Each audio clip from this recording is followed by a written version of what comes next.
اگر تیری آنکھ روشن ہے تو تیرا سارا بدن بھی روشن ہے، اگر تیری آنکھ تاریک ہے تو تیرا سارا بدن بھی تاریک ہے۔ آنکھ جو ہے یہ تعلیم کی علامت ہے۔ اگر جو تعلیم تو نے پائی ہوئی ہے اگر وہ طریقی ہے، اگر وہ تعلیم جو ہم نے پائی ہے اگر وہ طریقی ہے تو طریقی کیسی بڑی ہوگی؟ تعلیم ہی ہے۔ آنکھ جو ہے کس کی علامت ہے؟ بولیں تعلیم کی۔ یسوع مسیح نے ایک اور بھی مثال دی، اندھا اندھے کو راہ دکھائے، دونوں کہاں گریں گے؟ کیونکہ ان کے پاس روشنی نہیں ہے، وہ تاریکی میں چل رہے ہیں، جن کی آنکھیں نہیں ان کے پاس روشنی ہے۔ تو یسوع مسیح نے یہ مثال دی، آنکھ جو ہے یہ تعلیم کی علامت ہے۔ اگر تعلیم ہمارے پاس درست نہیں ہے تو ہماری بیٹی نجات بھی درست نہیں ہے، ہماری نجات بھی درست نہیں ہے۔ اگر تعلیم درست ہے تو اس کے ساتھ نجات ہے۔ عقیدہ ایمان جو ہے دیکھیں، سننے سے ایمان پیدا ہوتا ہے اور سننا مسیح کے کلام، اور بغیر ایمان کے خدا کو پسند آنا ناممکن ہے۔ اگر ایمان کی بنیاد ہی درست نہ ہو، ایک کلام ہوتا ہے اس کے اوپر ہمارا ایمان ہمارا عقیدہ بنتا ہے، وہ تعلیم پر ہمارا ایمان ہوتا ہے، عقیدہ بنا کے ہم اسے گرا لگاتے ہیں، پکڑ لیتے ہیں، یہ ہے ہمارا ایمان جو آپ کے پاس کلام ہوتا ہے۔ مثال دیتا ہوں، ہمارے جو اسلامی بھائی ہیں ان کے پاس ایک کلام ہے، وہ کیا کلام ہے کہ حضرت عیسیٰ علیہ السلام خدا کے بولو کیا ہے؟ نبی ہیں، وہ کہتے ہیں نبی ہیں، ان کے پاس یہ کیا ہے؟ کلام ہے، اور اس کلام کے اوپر ان کا کیا ہے؟ ایمان ہے۔ ٹھیک ہے، یہ ان کا ایمان ہے، یہ ان کا عقیدہ ہے۔ وہ اپنے ایمان کو بولیں گے اور کہیں گے یہ ہمارا ایمان ہے کہ مسیح خداوند جو ہے وہ خدا کے بیٹے نہیں ہیں بلکہ نبی ہیں۔ اب کلام جو ہے تعلیم ٹھیک نہیں ہے، اس لیے ایمان بھی، میری بات کو سمجھ رہے ہو؟ اگر تعلیم ٹھیک نہیں ہے تو ایمان بھی ٹھیک نہیں ہے۔ اگر ہمارے پاس ایک کلام ہے، ہم کہتے ہیں یسوع مسیح خدا کا بیٹا ہے، اور یہ ہمارے پاس کیا ہے؟ کلام ہے، اور اس کلام کے اوپر ہمارا کیا ہے؟ ایمان ہے۔ اگر وہ تعلیم جو تجھ میں ہے اگر طریقی ہے تو طریقی کیسی بڑی ہوگی؟ اس سے ہماری ہلاکت ہو جائے گی اگر تعلیم درست نہیں۔ اس لیے لکھا اپنی اور اپنی تعلیم کی خبرداری۔ بائبل پڑھنے کے حوالے کرو، آپ یاد آتے جان گے، مجھے پڑھنے کی لوڑ کوئی نہیں ہے، ٹھیک ہے، میں سناتا جاؤں گا۔ اگر آپ سنتے جائیں گے تو خدا کا روح بولتا رہے گا اور آپ کو سمجھ بھی آئے گی، آپ انجوائے کریں گے، میرے ساتھ انجوائے کریں گے، ٹھیک ہے جی۔ کیا ہے لکھا؟ اپنی اور اپنی تعلیم کی کیا کرو؟ اس کا مطلب ہے تعلیم سے خبردار رہنا ہے۔ خبردار کس سے؟ اپنے سے بھی اور اپنی تعلیم سے بھی۔ آج مسئلہ ہے ہم تعلیم پر خبردار نہیں ہے، ہمیں پتہ نہیں ہوتا ہم کیا سن رہے ہیں۔ ہماری کرسچینٹی میں یہ چیز پائی جاتی ہے، وہ کہتے ہیں دعائی کرنی جتنے مرضی کا دو۔ تعلیم کا معلوم نہیں ہے، تعلیم کے بارے میں سمجھ نہیں ہے، تو جب سمجھ نہیں ہے تو غلط تعلیم پائیں گے تو غلط عقیدہ بنے گا، غلط ایمان بنے گا، تو نجات ٹھیک نہیں رہے گی، نجات درست نہیں رہے گی، نجات سے میری بیٹی کیا ہو جائیں گے؟ محروم ہوئے۔ سوچ رکھنی بیٹا، آپ میری طرف دیکھو بھی، اگر آپ کی سوچ غائب ہوگی تو آپ کو آواز دوں گا میں، تو اس لیے دھیان سے آپ کی سوچ میں نے بیج بونا ہے، یہ خداوند نے مجھے فضل دیا ہوا، میں نے آپ کی سوچوں میں بیج کو بو کے جانا ہے، اس لیے آپ کی سوچیں گھومنی نہیں چاہیے۔ میں نے پہلے کہا تھا میں آواز دوں گا۔ ایک گھر میں گیا، وہ بیٹی میری طرف اینک لائی سی، دیکھی جا رہی سی، شاید میری بڑی بیٹی مریم میرے نال سی، تو مجھے پتا لگ گیا کہ یہ سوچ سوچ کو نہیں۔ میں ہلو بیٹا، انہیں تو آنکھ کی تھا، میں دیکھتے نہیں سا، میں بیٹا واپس آ، دیکھنا نہیں کہ تم دیکھی جا رہی، سمجھ آئے گی آپ کو، جب آپ کی سوچ میری سوچ سٹے گی مجھے پتا چل جائے گا، اس لیے میں اس کو آواز دوں گا۔ سمجھ آ رہی میری بات کی جی؟ تو ہم نے کیا کرنا ہے؟ اپنی اور اپنی تعلیم کی خبرداری کرنی ہے، خبردار رہنا ہے، کس سے؟ تعلیم سے۔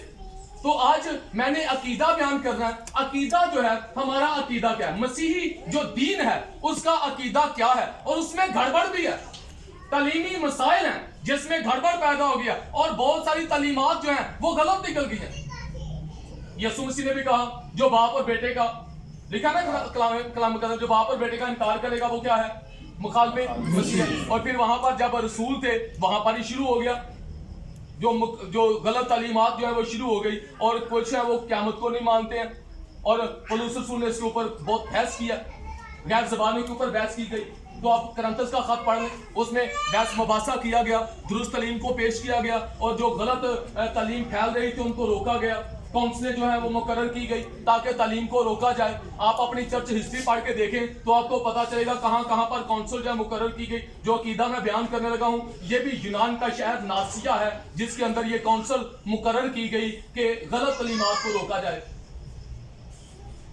اس دور میں پہلی صدی اور دوسری صدی میں ہی بدعت نے جنم لینا شروع کر دیا، تو کچھ جماعتیں جو ہیں اس دور میں ایک جماعت تھی ناستک ازم، وہ یہوہ خدا کو شیطان کہتی تھی.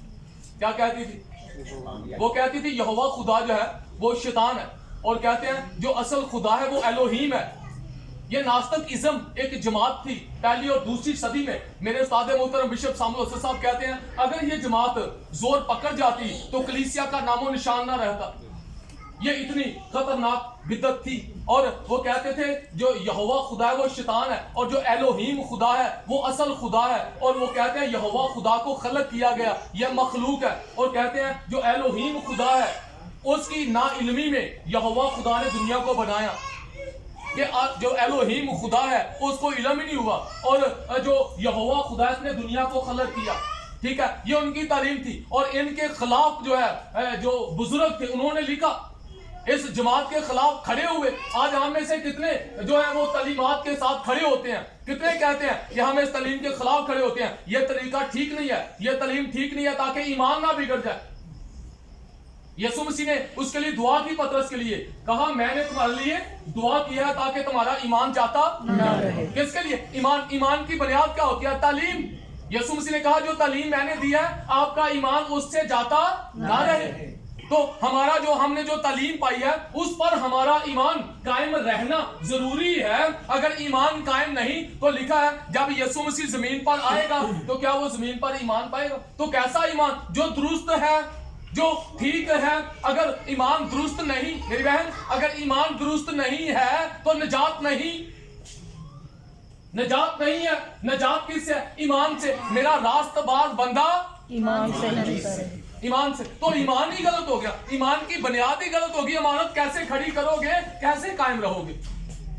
بنیاد اپنے گھر کی درست نہ ہو, دیوار کی جو بنیاد ہے وہ درست نہ رکھی جائے تو آپ عمارت بنا لیں گے؟ بنیاد درست ہوگی تو عمارت بنتی چلی جائے گی, مسیح میں تعمیر ہوتے چلے جائیں گے. تعلیم کا ہونا بہت ضروری ہے.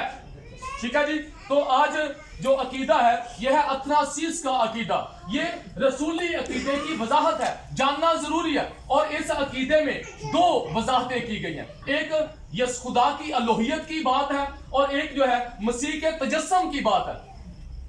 جب یسوع مسیح مجسم ہوا, اس کا کچھ تقریباً 14 آیات جو ہیں, اس کے پراپر 42 آیات ہیں, اور 14 آیات کا جو تعلق ہے وہ ہے تجسم کے ساتھ, اور جو باقی جو آیات ہیں 28 ہیں ان کا جو تعلق ہے وہ الوہیت کے ساتھ ہے. ہم نے تجسم میں بھی جاننا ہے, ہم نے الوہیت میں بھی جاننا ہے. ہم نے تجسم میں بھی جاننا ہے, ہم نے الوہیت میں بھی جاننا ہے. ہم آج تک جو ہے اپنی زندگی میں یاد رکھیں, ہم نے یسوع کے لیے ایک سکیچ کلیسیا نے تیار کر رکھا ہے. یسوع مسیح کو کیسا دیکھتے ہیں؟ جیسے کوڑے لگ رہے تھے. تصویر دیکھ کے کہتے ہیں یسوع انج دس, میں ٹھیک ہے. یسوع کے لیے سکیچ نہیں بنایا گیا. اب یسوع کیسا ہے؟ اس کی آنکھیں آگ کے شعلہ کی مانند ہے, اس کا چہرہ آفتاب کی مانی چمکتا ہے, وہ لوہے کے آسا سے حکومت کرتا ہے. ان کے ہو جا جتھے جاواں یسوع میرے تے ڈر پھر ساڈے اندر رہندا. وہ یسوع سکیچ کیسا ہے؟ یسوع کے صورت میں ہمارے ساتھ ہے. کیا سوچ بنائی ہم نے یسوع مسیح کے لیے؟ اس کی آواز ایسے جیسے زور کے پانی کی سی. یہ الوہیت میں ہے. اب اس کو کمزور انسان نہ سمجھیں. یسوع میرے نال نال تے ڈر بھی نال نال, ایسے نہیں ہوتا. اگر یسوع ساتھ ہے تو خوف نہیں. آپ پاورفل ہیں, آپ فتح مند ہیں, آپ کو اس نے فتح سے بڑھ کر غلبہ دیا ہے. ہاللیلویا. میری بات کو سمجھ رہے ہیں؟ تو پہلا ایک ہم پڑھیں گے, پہلا جو